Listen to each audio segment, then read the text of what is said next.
Jessie Pope was an English-born poet who was best known for poems she wrote during World War I. She was one of few female poets during that time, and she turned a lot of heads with the message she was trying to get across. Pope was different from other poets during World War I, in that she was writing poems that were encouraging young men to enlist in the army to go and fight for their country. She is often thought of as a representative for home front female propagandists during that time.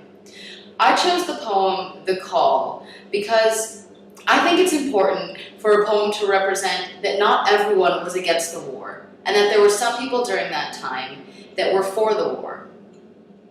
There were some people during that time that wanted others to discover their sense of patriotism and fight for their country.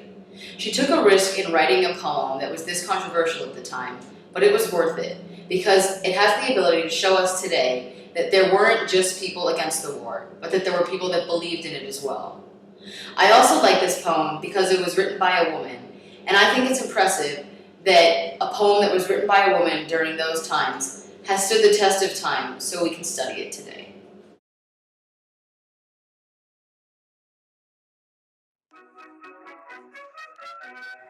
Who's for the trench? Are you, my laddie? Who'll follow French? Will you, my laddie? Who's fretting to begin? Who's going out to win? And who wants to save his skin? Do you, my laddie? Who's for the khaki suit? Are you, my laddie? Who longs to charge and shoot? Do you, my laddie? Who's keen on getting fit? Who means to show his grit? And who'd rather wait a bit? Would you, my laddie? Who'll earn the empire's thanks? Will you, my laddie?